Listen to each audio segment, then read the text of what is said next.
Good Friday morning. NASA's historic moon mission coming to an end. The dramatic return to Earth now just hours away. It is April 10th. This is Today.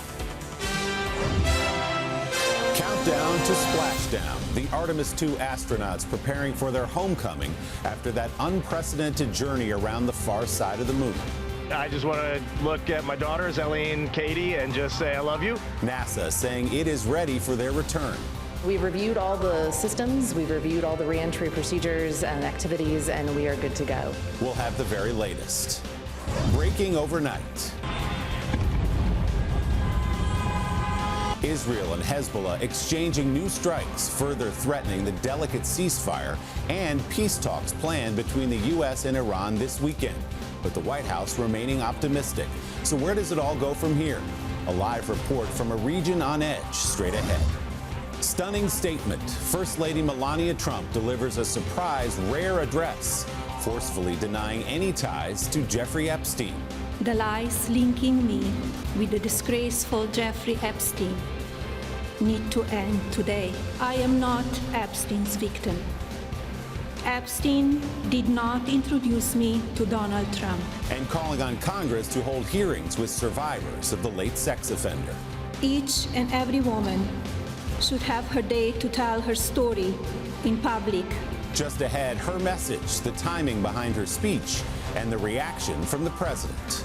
Football fees. The NFL facing a massive federal investigation amid growing complaints that watching games on TVs and devices has become too expensive. I don't even need Red Zone. I need a financial advisor. So is the league forcing fans to pay too much in streaming subscriptions? We'll have everything you need to know. Deepening mystery, the search for a Michigan woman missing in the Bahamas entering its sixth day. Her husband under arrest. His attorney speaking out overnight. He has denied those allegations. He has said he has done nothing wrong. We are live in the Bahamas.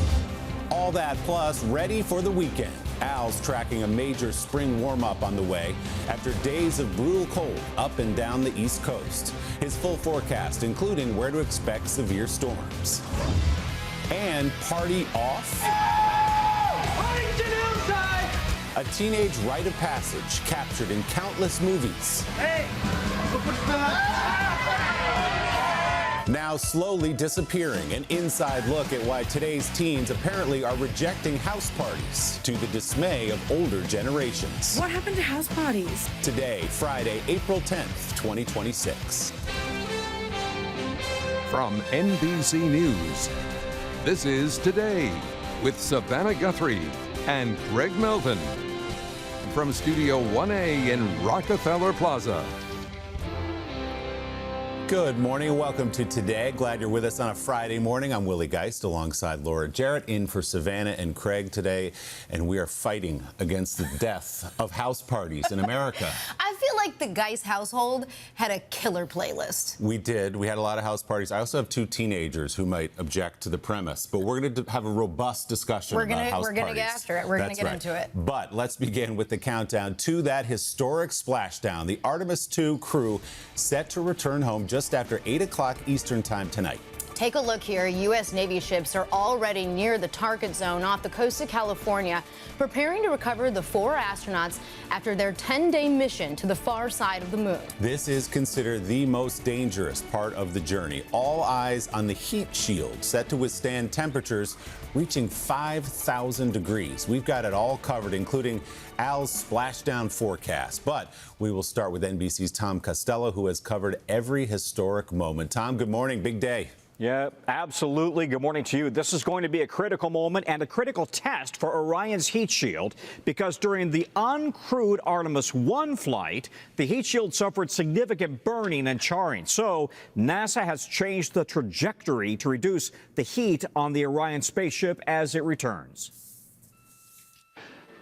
This is Mission Control Houston. Homeward bound after a history-making trip to the moon and back and bringing home more stunning photographs of their trip. The Artemis II crew in their Orion spaceship packing and reviewing procedures for their fiery return to Earth. Now that we know, I feel like we've discovered the last thing we need to discover on this spacecraft. NASA mission managers say the crew's lives depend on everything going right today. During the first uncrewed Artemis mission, the heat shield suffered significant burns and scarring. NASA didn't change the shield on this mission, but has changed the angle of re-entry to reduce heating time. But for 6 minutes during descent, the crew will be out of radio communication. In many ways, this is the most dangerous part of the crew's 695,000-mile journey, as Orion comes screaming back to Earth, hitting the atmosphere at about Mach 33, 25,000 miles per hour, 45 times faster than a commercial airliner. The heat on that ship will quickly climb to 5,000 degrees, half the temperature of the surface of the sun. Orion's modified heat shield must hold to protect the astronauts. And then at 22,000 feet, the first parachutes will deploy, slowing Orion from 25,000 to 20 miles per hour and a safe splashdown about 50 miles off the coast of San Diego in the Pacific. Navy divers will inflate a collar around the spaceship called the front porch. The astronauts will step out onto a front porch, be pushed off and recovered by the Hilo Squadron, taken to the ship. As they prepare, the crew's sending messages to their families. I just want to look at my daughters, Ellie and Katie, and just say I love you. And to any young people watching this historic mission. We want you to take this and build a vocabulary to explain the world to us. Yeah, Victor also talking to his own 4 daughters there. Splashdown 8:07 p.m. Eastern Time, again off San Diego. Once on board the recovery ship, all 4 astronauts will undergo a quick medical evaluation, and then the onboard medical officer likely will clear him. He's an ER doctor, clear them all. He says he expects them to feel nauseated, maybe have some vertigo and some dehydration, and then they will be choppered to San Diego, catching a flight to NASA's Johnson Space Center in Houston. Willie? The world will be watching tonight. Tom, thanks so much. Yeah. So how is the weather looking for the big splashdown? For that, we say good morning to Mr. Roker. Hey, good morning, guys. Good morning, everybody. And good news, things are looking a little bit better weather-wise. Partly cloudy skies at 5:07 p.m. Pacific time. Light winds will cease about 3 to 4 feet in the splashdown zone. So all in all, weather should not be a factor. Guys? All right, Al, thanks very much. Let's bring in a man who knows what it is like to be in space and to return from space, former NASA astronaut, our friend Mike Massimino. Mike, good morning. Good morning. Take us inside these moments as you return from space. Exciting, but also dangerous. Yeah, exciting. You have the anticipation of getting home, being back to planet Earth, seeing your family again. So those memories, those thoughts maybe suppressed a little bit because you've got the mission going on, but you get into these moments and you're looking forward to coming home and you want that to go well. As my friend Victor would explain, there's 3 mini miracles that have to happen here that we want to watch out for. They have to hit the entry corridor at the exact right angle. They can't be off by very much. It's got to be a perfect entry. So if they're lined up perfectly there, that's miracle number 1. The second thing is the heat shield has to work. And Tom mentioned the speed, going from 25,000 miles an hour down to about 300 miles an hour. The heat shield is going to take a lot of heat. It's going to be about 5,000 degrees outside. And then the parachutes have to deploy. There's 11 parachutes. They come in 4 different segments.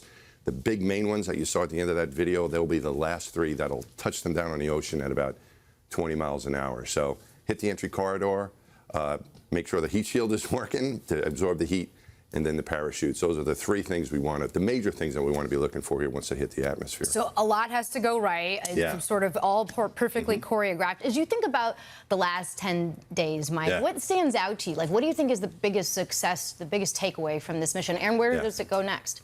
I think for me, there's a lot of cool things about the job of an astronaut, but one of them is the work you get to do and the things you get to see. And they took us along for that ride. We got to see their whole mission pretty much, especially that day on Monday when we did the flyby of the moon. That was extraordinary, the way they described it to us. The second thing, and maybe for me, maybe more meaningful, was you saw the love and camaraderie in the relationship of these people doing something that is bigger than themselves. The mission itself brings everybody together. And I think it's at a time where we could use that sort of good story, especially when they named the crater after Reed's wife, the Carroll crater. You got to see the inside relationship, the feelings, the love, the respect, the professionalism between the crew and the ground. And I think it represented the program very well. And what we should strive for here like you guys do at the Today Show, right? You have that love for each other, that teamwork. That's what we had at NASA, and I think that came across really well.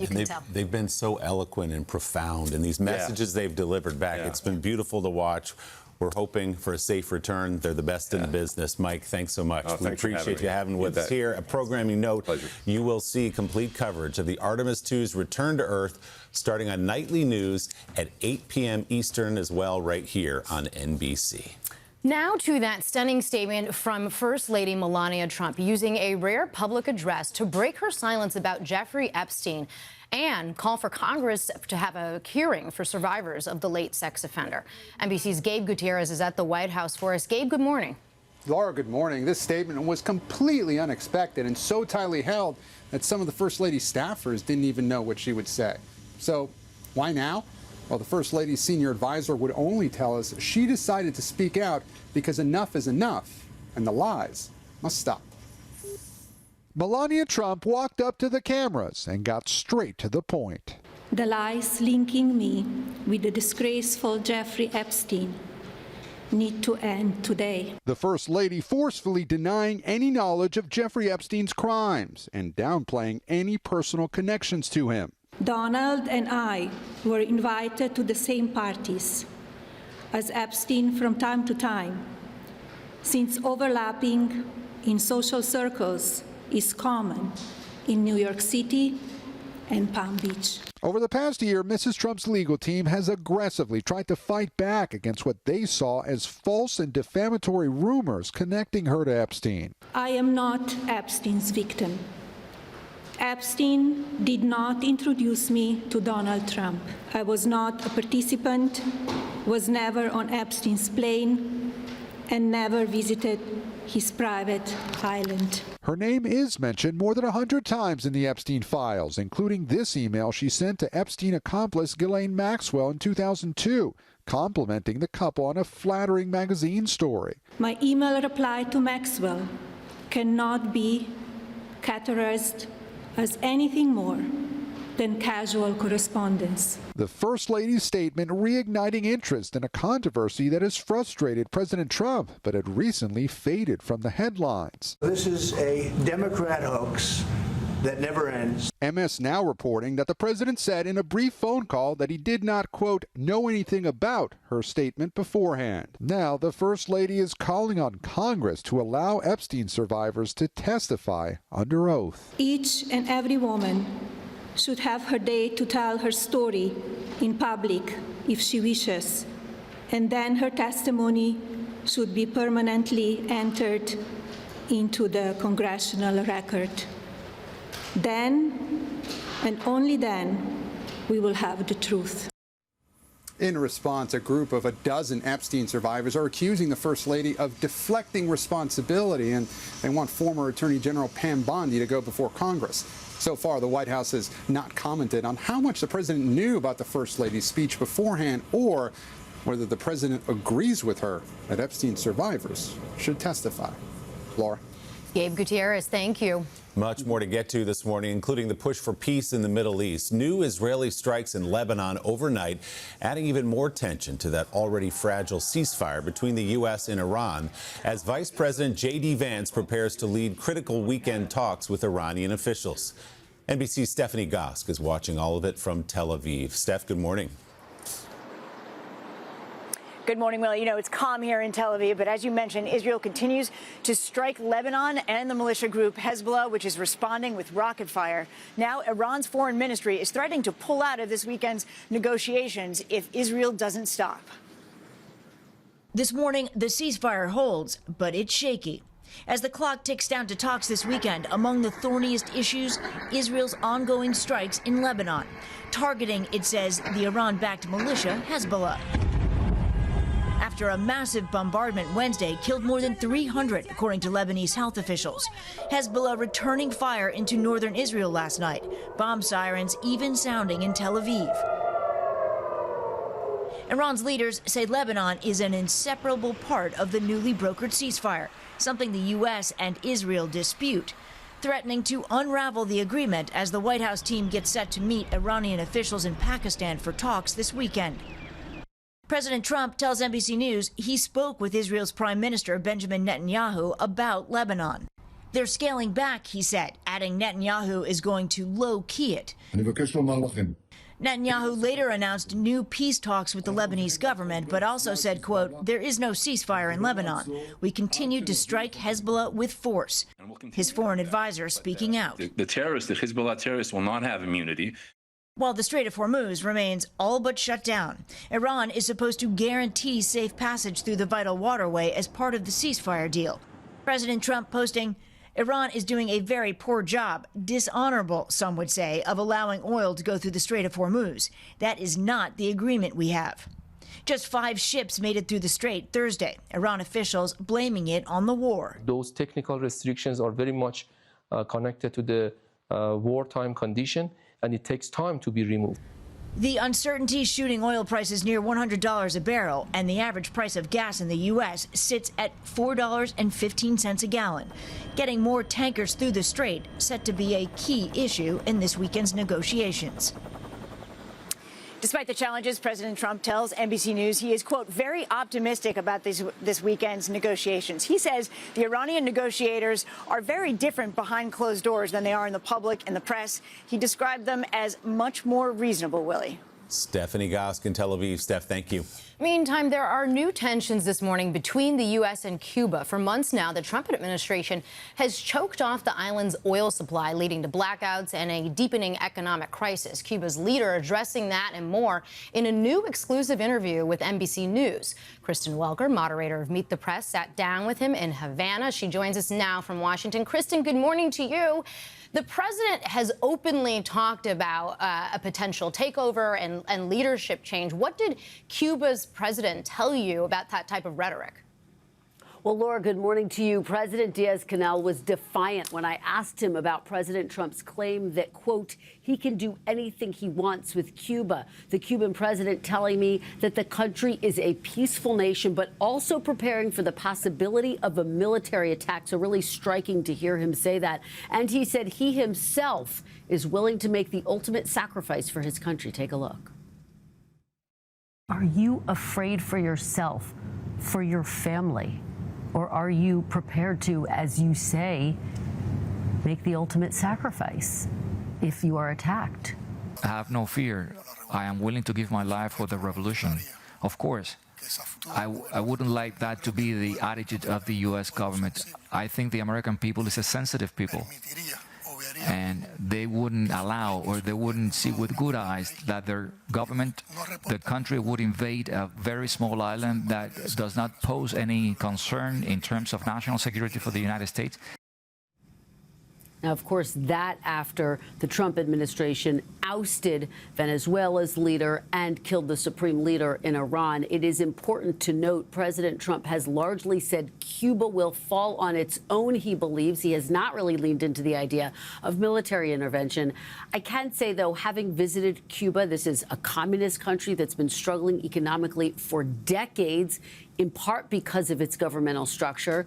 But the U.S. blockade, this oil blockade, has exacerbated the poverty, the desperation we saw, including bread lines and trash piled high because there's no fuel for garbage trucks due to the blockade. Laura and Willie. So, Kristen, both the United States and Cuba have said they're open to negotiations, but what's on the table in those conversations? Yeah, great question, Willie. President Diaz-Canel confirmed to me that there were talks underway between the U.S. and Cuba, but it's not clear exactly what each side is asking for. Broadly speaking, we know the United States wants Cuba to meet certain demands in order to normalize relations, including releasing political prisoners, holding multi-party elections, and establishing a free press. But President Diaz-Canel would not commit to making any of those changes in our conversation, which raises real questions about whether a deal can be reached. Now, look, Secretary of State Marco Rubio has also called for a change in leadership. And on that point, President Diaz-Canel was defiant again, saying he will never step down unless the people of Cuba want him to. Willie and Laura. It's an important conversation. It's a great get. Kristen, thank you. And of course,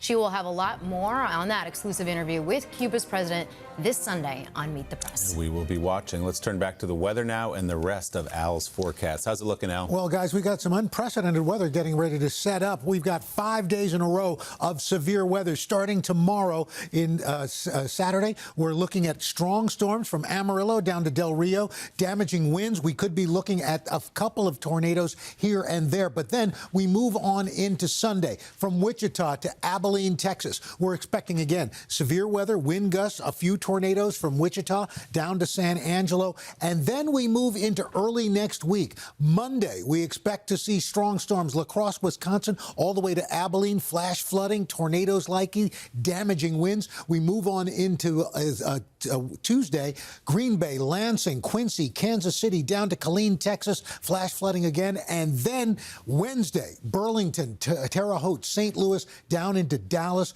more severe weather. So this is going to be a long-running event into the middle of next week. We're going to get to your local forecast coming up in the next 30 seconds. Hi. Davis in New York. Oh, that's right. Could she have been more New York? We're neighbors in New York. See how much the hat helps? How cool are you, Willie, guys? Back now at 7:30 with Willie just casually driving around L.A. with Al Pacino, just as one does. Just another day at the office. There's a still shot, a photo of that right in the staircase. I love that jump, we see it every day. That one, it always reminds us of that. Yeah, we've done a lot of those Sunday sit-downs over the years. That one always jumps to the top of my mind. We've done more than just a lot. I mean, you're at a milestone right here. You've had tons of great conversations throughout the years, 10 years to be specific. So we're going to show a lot more of those highlights as we celebrate our friend Willie Geisen. You're a great show on the weekend, man. You know, it's one of our favorites. Thanks, guys. Appreciate it. First, we'll start the half hour with a story that's got football fans talking from coast to coast. Yeah, 2 government officials now confirming to NBC News that the Justice Department has opened up an investigation against the league, and it's focusing on subscription fees. NBC's Sam Brock is here with more. Hey, Sam. Guys, good morning. You think folks might have some feelings on this? For many football fans, it's become a familiar question. How many platforms do I need to see all the biggest NFL games? And if you're including networks and streaming options, the answer is now at least 10. And many of those, as you well know, come with paywalls. The DOJ is looking at a law that's more than 60 years old, way before streaming existed, to figure out if those pricing packages are unfair to you, the consumer, and if the league has violated any antitrust laws. The NFL is America's unquestionable king of sports. On NBC's Sunday Night Football. That's Black Friday football on Prime. The second of our Netflix Christmas Day doubleheader. But this morning, the league is under investigation by the Justice Department, according to 2 government officials, over whether an explosion of platforms that carry games, at least 10 between regular TV and streaming services, is violating antitrust laws and pricing fans and consumers out of games. It is really getting ridiculous for all the subscriptions. I don't even need RedZone. I need a financial advisor. The DOJ is not officially commenting on the matter, but one government official tells NBC News the investigation is about affordability for consumers and creating an even playing field for providers. It all comes after Utah Republican Senator Mike Lee requested the probe, citing a decades-old law, writing much has changed in sports broadcasting since 1961, raising new questions about the NFL's antitrust exemption. Consumers know that they have to pay for the entertainment they desire. Look how much they're willing to pay for Taylor Swift concert tickets. Jody Balsam is a sports law expert at Brooklyn Law School and former in-house counsel for the NFL. Do you think that the DOJ, if they do bring a lawsuit against the NFL on antitrust grounds, will be successful? I don't. Every single fan across the country can see their home team for free. What they've done is they've created new ways to package that product so that out-of-market fans can now watch their teams play. In response to the investigation, the NFL sang in part, with over 87% of our games on free broadcast television, including 100% of games in the markets of the competing teams, the NFL has for decades put our fans front and center in how we distribute our content, as the gridiron gripes now take center stage. I'd like to talk about football inflation, because it's getting out of hand. Know what she's talking about? Well, NBC News reached out to all of these platforms for comment, including Comcast, the parent company of NBC and Peacock, which airs games, of course. So far, only Netflix has responded, declining to comment, guys. So, Sam, more and more you can watch any sport streaming, whether you love baseball or the NBA or anything else. So this may have broader implications, right? There's no question that it will. This goes back to a 1961 law, the Sports Broadcasting Act, that covers, guys, all 4 of the legacy sports. So you think about Major League Baseball and the NBA, they do tons of packages streaming as well. So whatever decision the DOJ comes to here, it could absolutely affect the other sports as well. The NFL, of course, is the biggest revenue generator. So that's sort of like the test case. But there could be a trickle-down effect. Lots of leagues, lots of eyes are going to be watching this investigation. This isn't going to mess up my Masters viewing this weekend, is it? I can't speak to, well, this weekend, no. Yeah, in the future, you'll be able to watch all the golf you want. Not worried about the future. Little bit personal. Thank you. On my desk on my phone while I'm working all day. Absolutely. Sam, fascinating. Thank you. Yeah, thank you. Appreciate it, Sam. Coming up here, the latest on this deepening mystery at sea. A Michigan woman missing in the Bahamas.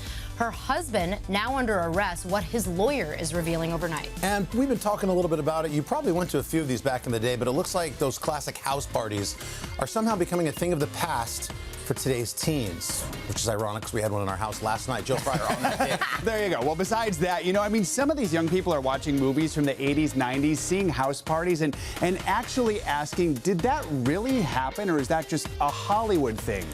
Oh, they're real, but they're happening less often. We'll explain why when we come back. What you got?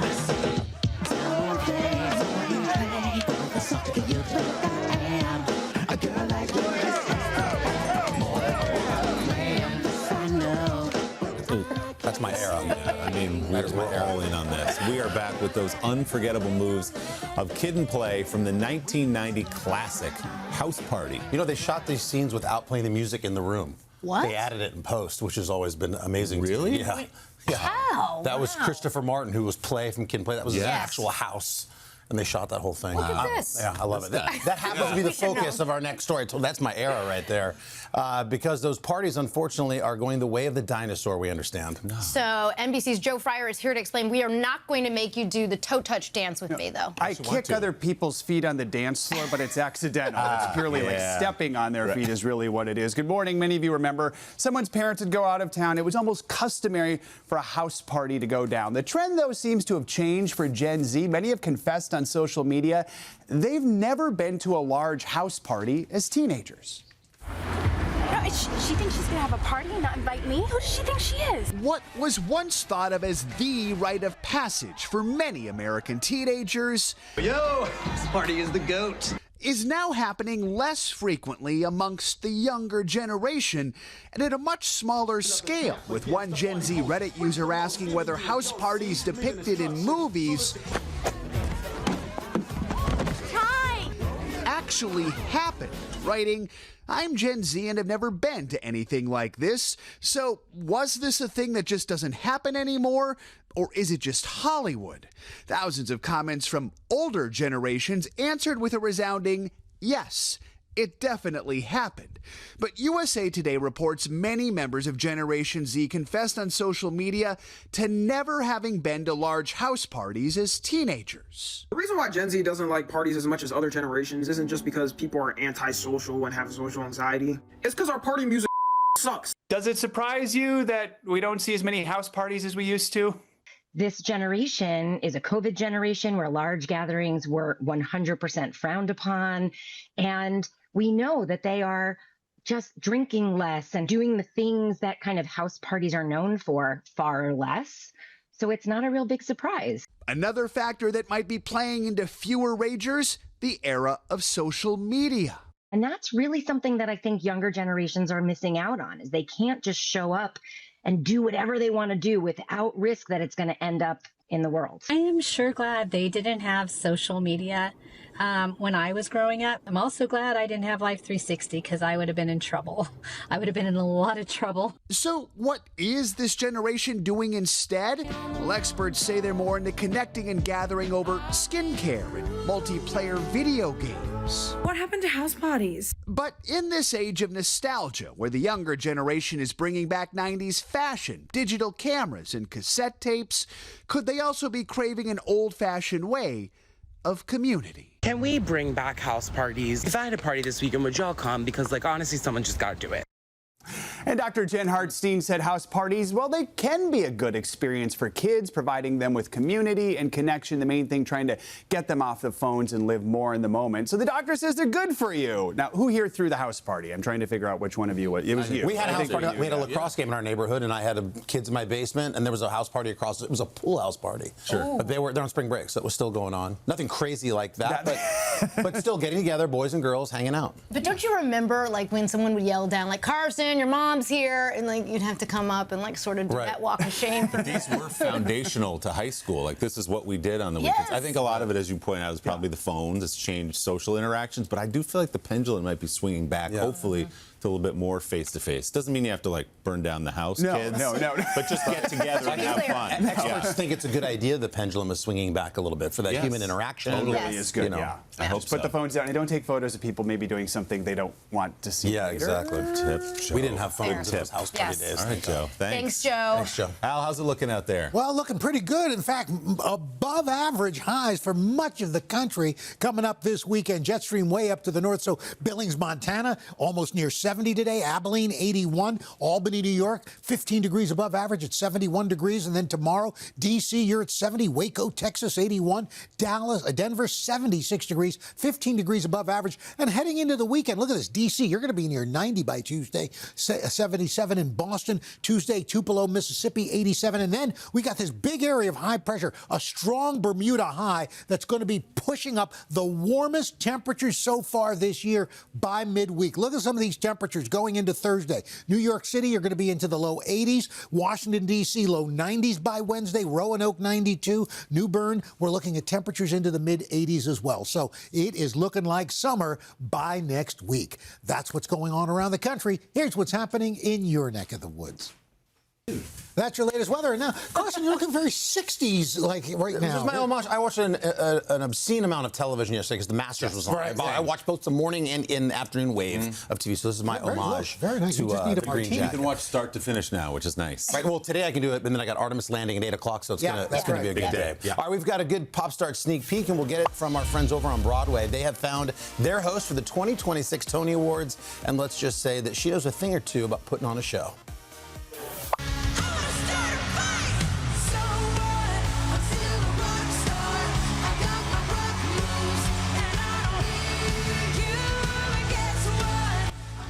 I mean, you just said it, Willie. It was like we saw Pink, and we're like, oh my gosh, how has this not happened before? Yes. Amazing. Pink is going to be the MC for Broadway's biggest night. Her connection to the Great White Way runs deep.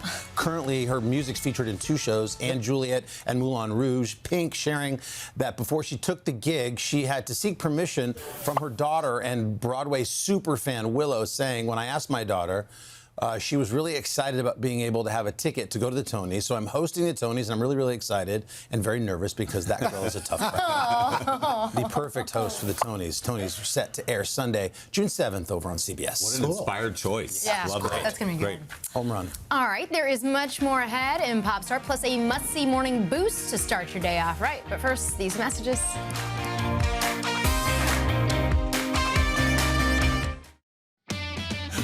And we are back with your Friday boost. Laura, why don't you take it today? Okay, I shall. Yeah. If you're heading out to happy hour later, maybe you'll be lucky enough to experience a boost like this. Watch as one bar in New Orleans cheered on a young boy showing off his new party trick.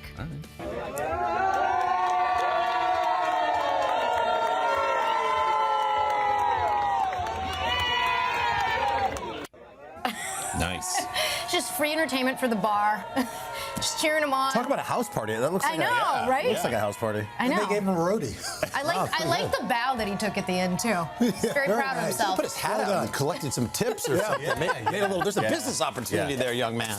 Pretty cool stuff. It's a great trick. In fairness, though, it doesn't take a lot to get a bar full of people in New Orleans to yell and cheer. But That's right. That was good. Still to come, New Music Friday is here. It's loaded with songs and collabs from some of the industry's biggest stars. Coming up, we're going to give you a listen on Pop Start. We'll do that after a quick check of your local Bump it, dump it. and these messages. Yes, a lot of them.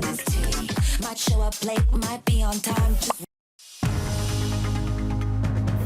It is is 8 o'clock on Today. Coming up, countdown to splashdown. The Artemis II astronauts preparing for their homecoming after that unprecedented journey around the far side of the moon. I just want to look at my daughters, Ellie and Katie, and just say I love you. NASA and the Navy ready for their return. We've reviewed all the systems, we've reviewed all the reentry procedures and activities, and we are good to go. We'll have the very latest. And mystery at sea. New details about the Michigan mother missing in the Bahamas. Her husband under arrest as his attorney is now speaking out. He has denied those allegations. He has said he has done nothing wrong. We're live with the very latest. Then, major milestone. We are celebrating 10 years of Sunday Today with a look back at some of our favorite celebrity sit-downs. We're making a film. It's called Willie and Al. All the highlights from a decade of Sundays straight ahead. All that plus Michelle Pfeiffer stops by Studio 1A. Oh my God.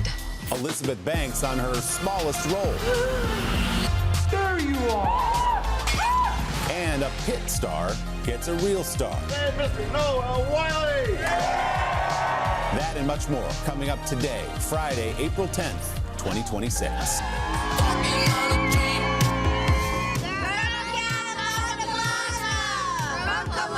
South Carolina.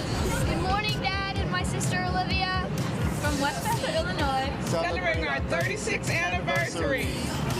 Shout out to Midland Legacy High School in Texas. Today's my 65th birthday. Hi to our 8 kids. We love you. Never looking down, I'm just an Travel from Fishers, Indiana. New London, Iowa. Hagerstown, Maryland. Hattiesburg, Mississippi. And Anchorage, Alaska. To the Today Show. Great crowd out there on a Friday morning. We'll be outside to visit in just a moment. Thanks for joining us. I'm Willie Geist alongside Laura Jarrett. Savannah will be back on Monday, and she will be joined by Hoda. Yeah, it's going to be a good time. Hoda's going to help out all next week while Craig enjoys some well-deserved time off with his family. We'll look forward to that on Monday. Let's get straight to your news at 8. NASA's historic moon mission now nearly complete. The Artemis II astronauts getting ready to splash down off the coast of California just a few hours from now. Let's get the very latest from NBC's Tom Costello. Tom, good morning. This is high stakes, Willie. Make no mistake about it. It is all about the heat shield underneath their spaceship. It has to hold, and it has to hold because their lives depend on it. Yesterday, the crew spent the day packing and prepping for re-entry. A lot of last-minute details to go over, reevaluating the checklist, making sure everything is ready in the spaceship. And then each crew member had the opportunity to send a video message to their kids, including Victor Glover, with 4 daughters back home.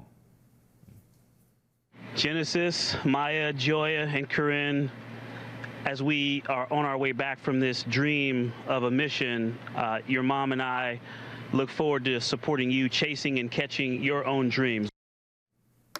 Every one of those messages was heartwarming and just so sweet.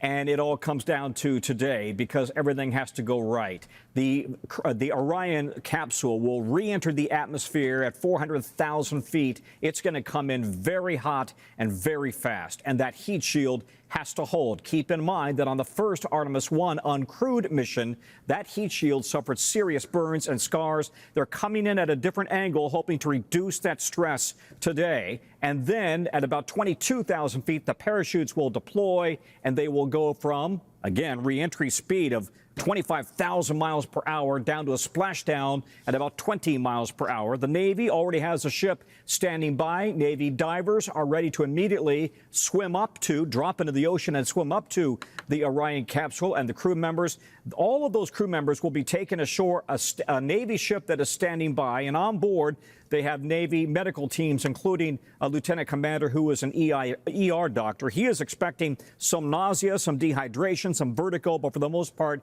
he expects the crew will be just fine. They'll be then helicoptered to San Diego, and they'll catch a flight back to Johnson Space Center in Houston.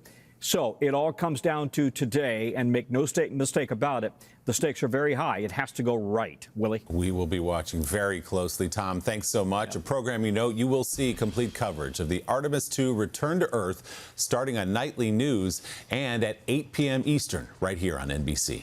Now to yet another close call at one of the nation's busiest airports. A Frontier Airlines pilot had to slam on his brakes at LAX on Wednesday to avoid hitting two trucks that were crossing the tarmac there. The plane was getting ready to take off for Atlanta. Take a listen to the pilot's communication with air traffic control. Hey, Grant, you see this? No. We had two trucks just cut us off. We had to slam on the brakes not to hit them. Okay, do you have any markings, company name or anything like that on them? No, it happened so fast. Both of us were just like, holy shit, we slammed on the brakes. I'm going to have to call the flight to make sure everybody's all right in the back. It was real close, close as I've ever seen. Not what you want to hear. Thankfully, no one was hurt. The incident comes less than a month after an Air Canada plane slammed into a fire truck crossing that runway at LaGuardia, killing two pilots. An investigation into Wednesday's incident is now underway. There are new developments this morning in that growing mystery at sea. A Michigan man has been arrested after he claims his wife fell overboard during an evening boat trip in the Bahamas. Now, we're learning more about the couple's alleged rocky relationship. NBC's George Solis is in the Bahamas with more. George, good morning. Hey, Willie, good morning to you. Brian Hooker's attorney tells me that while he's been arrested, he's not been formally charged, but he is cooperating with authorities. She also tells me he was actually injured while in police custody and is now seeking medical treatment. This morning, we're learning new details about the days following the disappearance of Lynette Hooker, an American woman who vanished at sea. Her husband, Brian Hooker, is currently under arrest in the Bahamas in connection with the case. Thursday night, his attorney revealing to NBC News he told her that while in their custody, authorities took him to his boat, the Soulmate. She says he told her he was handcuffed when he fell into the water, injuring his knee. The Bahamian police force not commenting on the incident. The attorney also saying Brian Hooker was questioned by police for 3 hours as a witness before he was officially taken into custody. He is anxious to defend himself. All this as we're learning more about the couple's relationship. NBC News obtaining a 2015 police report where they accused each other of assault. According to the report, Brian was intoxicated and had blood coming from his nose, telling police his wife Lynette struck him in the face. Lynette accusing her husband of hitting and choking her. Mrs. Hooker arrested, but a warrant was later denied over insufficient evidence as to what started the assault. The couple were experienced sailors and had been documenting their life on social media. Brian Hooker told officials Lynette fell overboard Saturday and was swept away by strong currents. An NBC News drone capturing the couple's vessel Soulmate, now docked in this nearby harbor. Lynette's daughter Carly Aylesworth questioning her stepfather's account, telling us in part, "I hope this was just a freak accident, but I just have a hard time believing it at the moment." Carly also shedding light into what she says was the couple's volatile relationship, especially when they were drinking. Her suspicions now amplified. Carly, do you believe this was an accident? I feel like this was probably pre-planned, if anything. Like, it doesn't seem like just some accident. Mr. Hooker's attorney says he rejects the claims made by Aylesworth and categorically and unequivocally denies any wrongdoing. Yeah, and his attorney tells me that he is currently in a very fragile state right now, and he wants nothing more than to be back out on these waters searching for his wife. And right now, there is no definitive timeline on when he might be questioned. Willie? George Solis in the Bahamas this morning. George, thank you. Now to a spectacular sight on Hawaii's Big Island. The Kilauea volcano erupted again yesterday, sending fountains of lava about 700 feet into the air. The eruption lasted nearly 9 hours. The national park there evacuated due to falling volcanic rock fragments. Kilauea is one of the most active volcanoes in the world, with 5 eruptions in 2026 alone. It looks like that fireball that we're seeing that's going to come from space for the astronauts. What a sight. Incredible. All right, we've covered the news here. Carson, now what are you working on for Pop Start? Guys, have you been watching Jeopardy by any chance? We got a contestant on a massive winning streak and just broke one of Ken Jennings' biggest records. We'll tell you about that and a whole lot more coming up on Pop Start. But first, we are going to celebrate a very special milestone for today. And this guy right here, we're talking 10 years of Sunday Today. And Willie, we're going to take a look down memory lane at some of your most iconic sit-downs with some of the biggest stars on the planet right after this.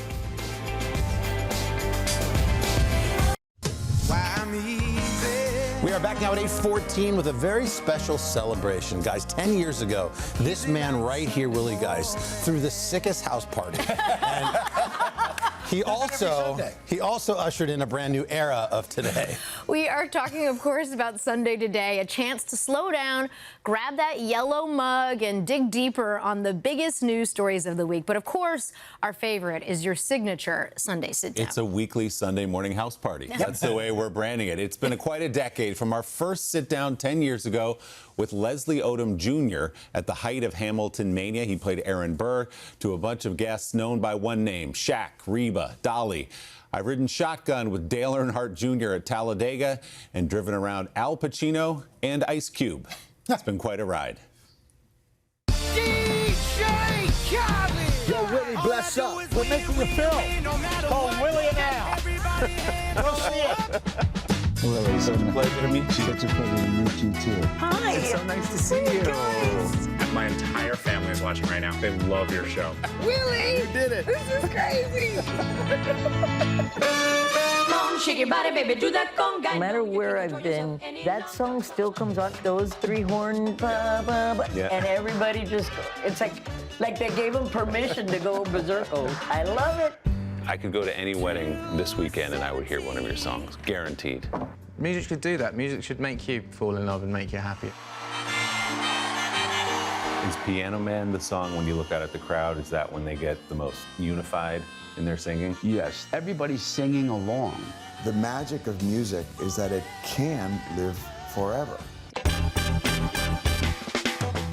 You knew, like, really early on that this was it. Probably by the time I was 13, yeah. I definitely wanted to be an actor for the first time when I was like 5 or 6. I invited my parents to my first play, and she said, "You were terrible."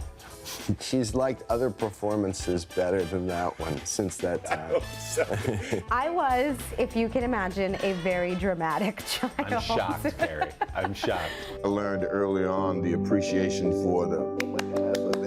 I couldn't help myself. When the music started, I ran up on stage and tap danced with the band as best I could. Crowd went wild. You never forget that. You never forget your first laugh, your first applause. When I heard that applause, oh my goodness gracious. It was like, oh my God, I gotta have it. Applause. I was in one play in my little bitty country sweet high school, and my little daddy said, "You didn't have a love." But in your mind, a star is born. A star is born. This is I did. I'm doing this for the rest of my life. Yeah, I'm gonna be an actor. It took a long time for me to cook, to figure out what it was that I could maybe offer to any professional institution. Did you have other jobs in those early days? Right behind a bar, retail, food industry, babysitting, house cleaning. Tell me more about the beard. Well, you tell me about your toupee. Play a tiny solo, like, okay.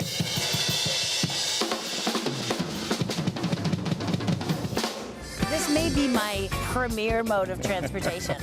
Doggone metabolism speeds up when I'm here. This is where I used to live with my husband. Then we're talking. Oh my God. I'm eating tongue with Anthony Bourdain. I don't like anything where people go woo. I think I'm full of and that's why we love being here. Yeah, we're rolling, but that's fine. Ladies and gentlemen, please welcome to the stage Ina Garten, Nate Bargatze, Jim Gaffigan, Luke Combs. This is your idea. That's the drink on your Sunday morning show. Cheers. Cheers. Cheers. Word to live by from Andy Cohen. Happy anniversary Sunday today.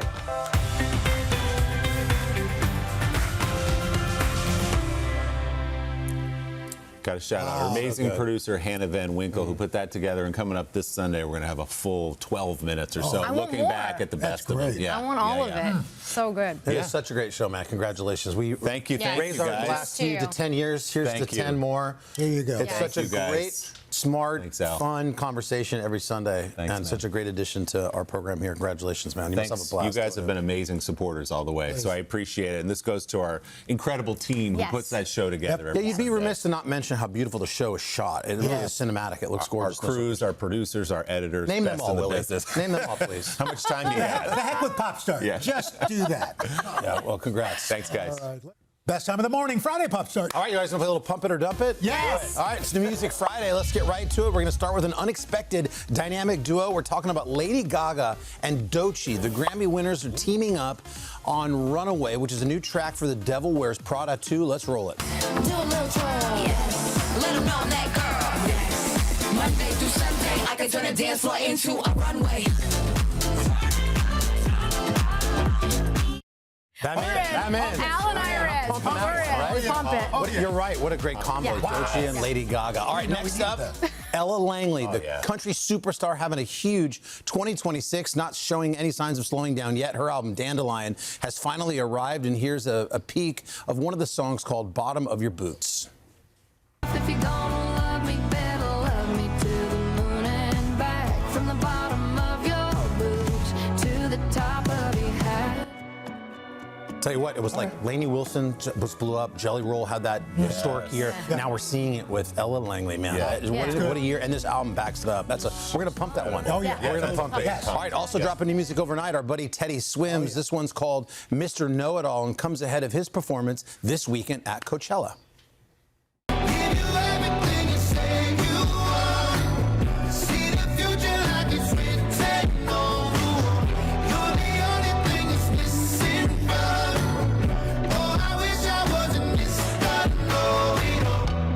I'm going to think we're just going to pump it. That's a 3 for 3. Yeah.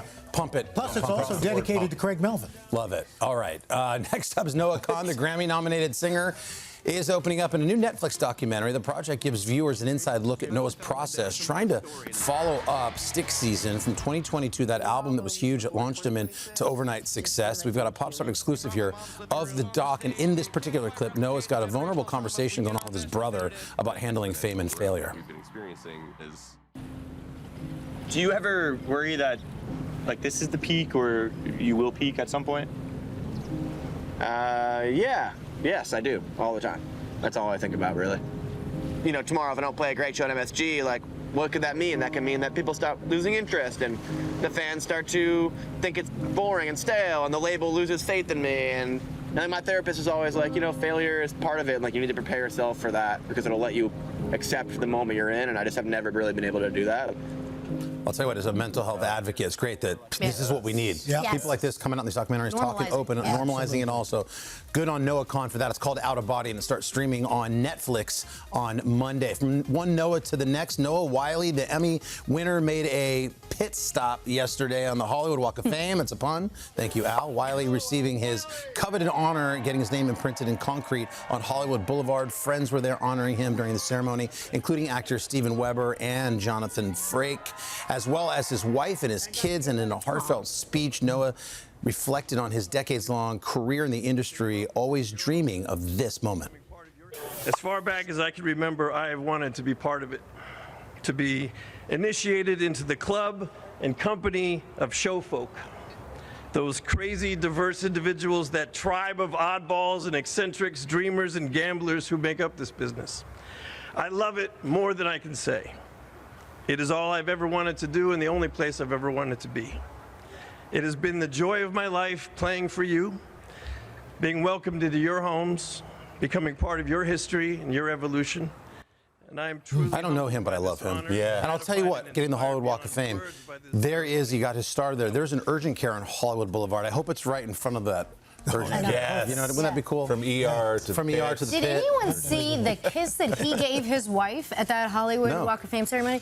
It was quite intense. It was like a swing kiss. A healthy and kiss? he, like, a healthy kiss. Okay. That's right. Maybe he's just doing mouth to mouth. And why not? Oh, mouth to mouth. Good. Another one. All right, finally, guys, Jeopardy. I don't know if you've been watching this. I want to introduce you to one of their contestants named Jamie Ding, who's been on quite the roll. He's now won 20 consecutive games. It's the most in a row in 4 years and the 7th most all-time. Ding also moving to 6th on Jeopardy's total prize winning list with more than $570,000. The competition continues tonight. We'll see how far Jamie can go. Now, the sad part, Deborah and I watch this every night after dinner. Do you really? And he has been on, just an amazing roll. Yeah. Unbelievable. Keeps us sharp watching It does. Jeopardy It every does. night. You know, It does. we're not old. We're just All of us. improving mentally. I include myself in that. Keeping sharp. All right, Carson, thank you.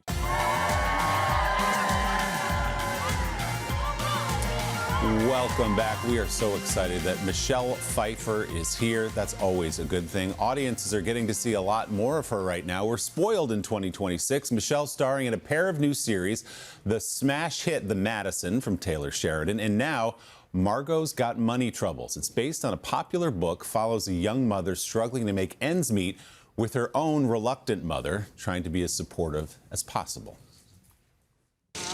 What are you doing? This is the world that my baby deserves. The one I won't come close to being able to afford. Get up off the floor. This is so wrong. You are making a scene. Get yourself back up off the floor, young lady. There are no victims in Bloomingdale's. There are no. It's a T-shirt. You're right. T-shirt. That's going to become a meme and a T-shirt. Bloomingdale's should actually trademark that. If they can, I don't know. Michelle, good morning. So Good happy to morning. see you, Nice to especially see you at this again. moment. So much going on for you. This series is so much fun.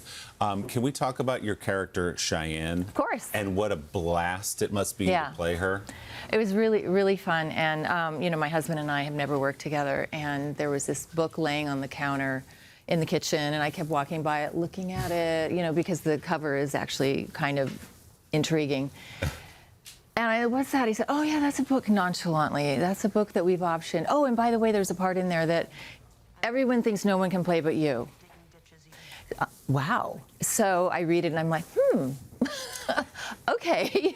And no, I maybe it's because I'm actually from Orange County. I was born and raised there. And but I just fell madly in love with her. And I couldn't imagine anyone else playing her. So maybe historically she hasn't been the best mother, always there. A former Hooters waitress, Cheyenne. Hooters waitress, But- currently working at the makeup counter in Bloomingdale's. Yes. And this is her place of employment that Margot is creating this scene. Right.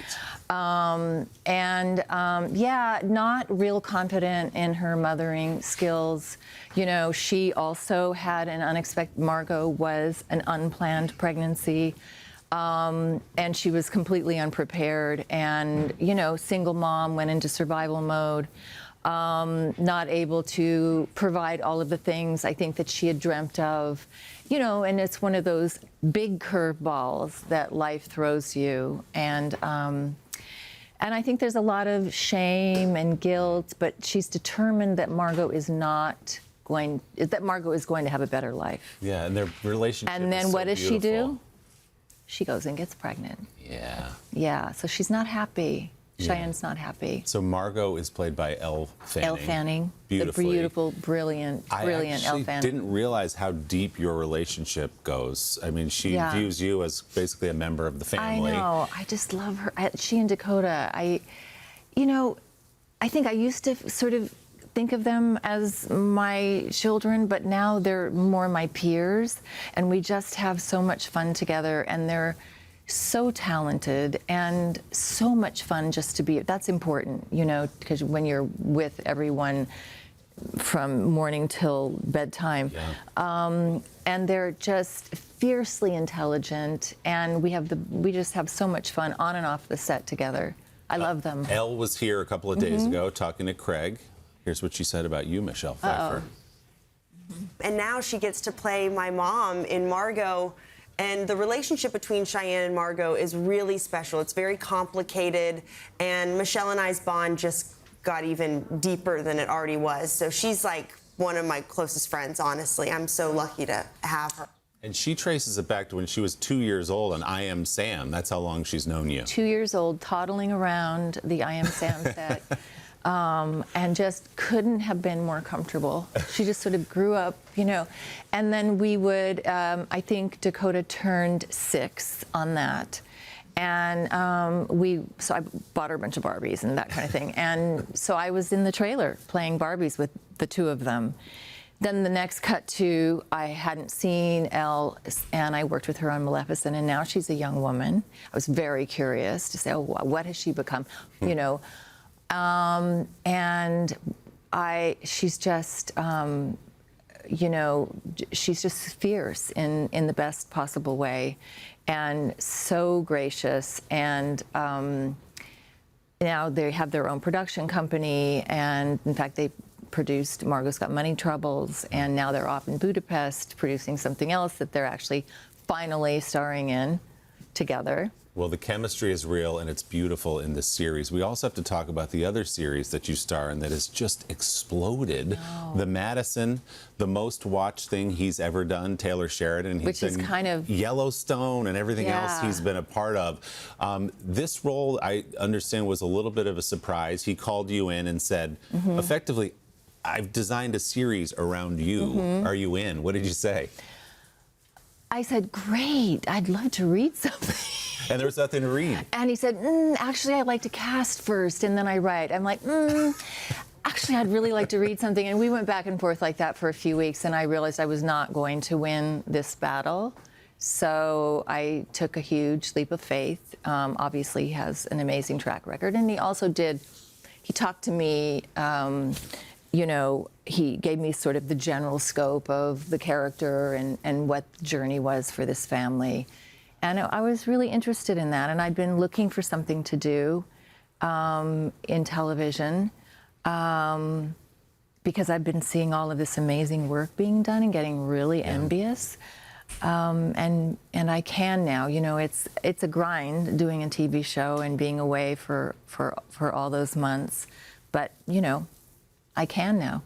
And I know you called Helen Mirren and said, "What's it like?" And she said, "You want to do this." She said, "Do it." She, I don't know Helen, but from what I've seen and heard, she's sort of a take no prisoners kind of person. I thought she would be really straight with me, like run, or you know. And basically, it was like run and do it. She said the scripts are amazing, the best run productions that you know I've ever been on, and I'm having so much fun. So. Yeah. You're on fire with these two shows. You've got the Henry Rose fragrance. My fragrance company. Does this feel like a moment? People say that sometimes, like Michelle Pfeiffer's having a moment. I feel like it's kind of always been a moment that you've been able to guide yourself, right? There are moments, and then there are moments, Willie, and I guess this is kind of a moment. I do have a lot going on, and when I started my fragrance company, which was actually, we're going on 7 years, I think, this year. Since we launched, I wasn't working a lot, and I didn't sort of foresee that in my future, and yet I'm the kind of person who really needs to feel passionate about what I'm doing and also have a purpose in the morning. And I woke up one morning on New Year's Day, and I thought, okay, what is your year going to look like? And, oh, darn, what do you feel passionate about? What's going to make you excited? And I had always had this idea about developing a fragrance that I couldn't find, which is a beautiful, fine fragrance that was also safer than other things on the market, you know. And I had actually stopped wearing fragrance for about 10 years because of that, and I missed it because I love it. So yeah. It's henryrose.com. Henry Rose. We're always happy to see more of you on screen and here with us. And congratulations, 10 years. Oh, thank you. You were one of our star guests. I was one of your first guests, You were right? very early on. Gave it the stamp on. of validation from Michelle Pfeiffer. Thank you so much. Congratulations. Great to see you. Margot's Got Money Troubles premieres on Apple TV next Wednesday, April 15th. Carson? All right. Thank God Helen Mirren said yes to her doing your show too, Willie. Guys, we've got Melissa Garcia here with a brand new edition of Today Bestsellers, highlighting a host of essentials. We are talking all with 5-star reviews on Amazon. You're not going to want to miss it. But first, this is Today on NBC. Welcome back this morning on Today Bestsellers. We are highlighting products. Okay, everything here has received thousands and thousands of 5-star reviews from Amazon customers. All right, so you know they're good. We've got Shop Today lifestyle and fashion contributor Melissa Garcia here with all of these picks. We got a QR code that's very important. Pull out your phone, get ready to shop. You don't have to listen to anything else because these are the best of the best. And we're going to start with a product that's going to be great for next week when it gets warmer. Yes, finally, when it gets warmer. Yes, so this is CeraVe. Our team has loved this for a long time. One of our staffers said she uses it 365 days of the year. This is their mineral sunscreen. So it's you're getting SPF 30. It has sunscreen protection. It also has skincare, and it also is a little bit of a blurring toner. So what's really great is that the mineral sunscreen has zinc and titanium. Oh, Usually it's great. Zinc's important. Yeah, but usually they give a white cast. This Yep. one does not. It's incredible. It just goes on so easy. It gives you this beautiful glow. It comes in 3 different shades you can choose from. It's like 3 products in one for $12. Yeah. You know what sunscreen costs? Oh, it can be very Even expensive. just the stuff for my kids, Yeah. it's like $40. I know. Packed with ceramides, under $13. Great deal there. Really Hit the great QR deal. code. What's next, Melissa? Okay, so if you have thin or fine hair, you just want some more volume, you're going to want to grab this. This is Nioxin. Okay. So essentially, this is a spray that you put in your hair once you come out of the shower. Yeah. You just work it in, run it through, and then it just gives you incredible lift and volume. One of our staffers' moms used it, and she said in 2 days she noticed so much more volume. Wow. Really works so well. It's a Shop Today award-winning hair product. It's also dermatologist approved, and it's really cool. It says it works by energizing the hair follicles, Yep. by widening them and making the hair thicker and stronger. So I cool love it. technology and works really, House really party well. for the hair. House party for the Hit hair. the QR code, everybody. 5-star approved. They're Okay. already good. What's this Are you sucker? an air fryer family? I love it. I oh love my it. gosh, we are totally French an fries. air I have chicken everything. wings now in my air fryer. Yeah, the worst thing though is cleaning your air fryer. yeah. So annoying. So this is I soak incredible. it. So you don't have to anymore. So these are liners for Okay, your air fryer. genius. They're BPA free, they're non-stick. So you just put all the food in the liner. You can actually also use these in the microwave. Right. Pop it in, and then when you're done, you just throw the liner out. You don't even have to wash the air fryer. You do That nothing. is so It smart. is so smart, so good, so easy to use. My one tip would be just make sure you put the food in if you're preheating. Like, don't preheat it Right. with just the liner. It needs to have food And there's only in there like to weigh basically it down. 2 sizes to these things. Really There's good. like the large Yes, and the that's extra it. large. Exactly. It's so great good. idea. And then this is really cool. So if you are an air fryer family, you never know, like, how long do I cook it? What Right. temperature? No clue. So these are magnets that you can pop either on your air fryer if it's Oh, magnetic geez. or on your fridge. It basically tells you Chicken almost nuggets, everything. 400, 10 Yeah, minutes. Done. Genius. Corn dogs, 400, 15 minutes. Super easy. Meatballs, 12 minutes. There you go. Very Cheat vital sheet. information. Yes. Okay, so this is great. I think Michelle Pfeiffer's whole team was like looking at these. So these are the NutriBullet blender. They're portable blenders. It's cordless yeah, these and are- portable. So essentially, upside down, yeah. you blend it, flip it over, And you and just you can drink go. it. It has a handle. It's stainless steel. It has 24-hour insulated protection, so it stays nice. I mean, and for 50 cool. bucks, that could be $100 easy. I mean, for it's travel, a blender it's so and good. a traveler. We got a It's minute so, left for so 2 good. final things. Okay, so these are amazing. These have over 50,000 5-star reviews. So Wow. these are Cushionaire. These are their Incredible. flat, comfortable, really comfortable Yep. sandals. So much cushion in the bed here. These might look like a very similar high-end brand, but I know what you're talking about. But these, honestly, I think are more. These have a little more comfortable, stylish, little more may I style, say. more comfortable, and so much less expensive. 50,000 5-star reviews. Everyone is loving. What a great deal. Under Yes. $30. All right, Okay. finally. So finally, shirts. Yep. I'm wearing one today. Looks so nice. this is, we have women's and men's. Mhm. So for Thank you. Of course. So we have to represent the guys. So for women, I love this. So this honestly looks and feels like cashmere. I wore it over the weekend with just jeans. I have it elevated today with a pair of trousers. It is so soft. It looks designer. It's under $20. It's great. I think they sold It's over. a nylon blend. It's so, yes. You wash it once too, and it's good. It's like so that. good, and you can dress it up, dress it down. And then for the guys, instead of your ratty old Don't worry about t-shirts. the guys. We're out of time. All right, guys. Okay, Thank you there so we go. much. Melissa, you're the best. Shop these items and more. Scan the QR code. Go to today.com/shop. And by the way, Today makes a small commission off some of the purchases. Let's go over to Laura. Laura? And thank you. Coming up next here, the miniature wife herself is here. We are going to chat with Elizabeth Banks about the smallest but maybe mightiest role of her career. But first, this is Today on NBC. We are back now with a triple threat in Hollywood. Actor, director, producer Elizabeth Banks. She stars in this new show, The Miniature Wife, playing a woman married to a scientist who gets sprayed with a chemical that shrinks her. And as you can imagine, it goes off the rails. Merry Christmas, Lindy. Les, do I look merry or hungry? Well, it's kind of hard to tell from this distance. I'm not. Make me big again now. Heard that loud and clear. The thing is, Tell me you can make me big again, Les. Tell me. Tell me. So nice to see you, Elizabeth. We're so glad you're here. So the show, I mean, the premise is funny. He shrinks you to like 6 inches.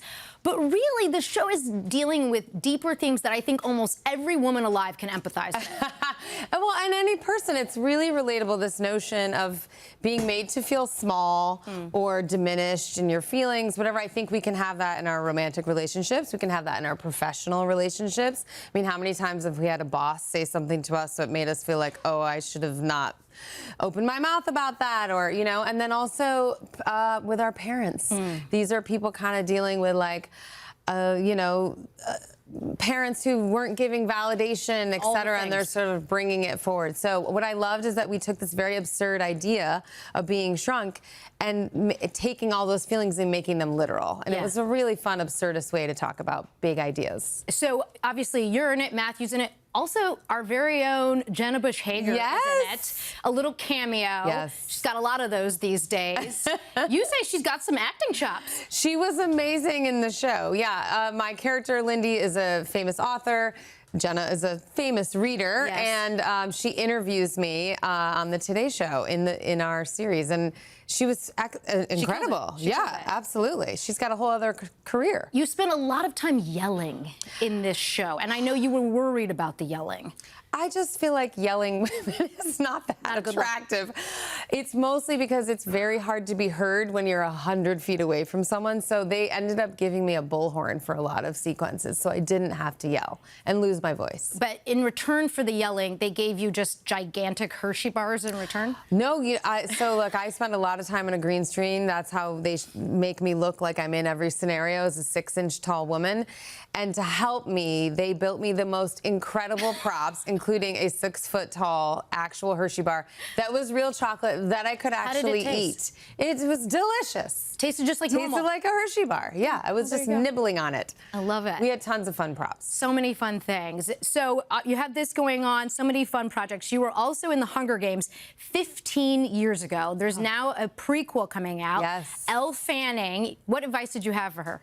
Oh, she doesn't need my advice. We exchanged little pleasantries. I was so excited. Honestly, for the fans. I really think the fans helped cast her. They wanted her to be in the show, and she deserves it. She's so fun and incredible, and she's going to give Effie a great beginning. We're going to talk more in the 9. You can stream The Miniature Wife on Peacock. Elizabeth is back next hour after your local news. Hey, thanks for watching. And don't forget, you can catch the Today Show every morning on NBC or take Today when you're on the go. Just follow the Today podcast on Apple Podcasts, Spotify, or wherever you listen.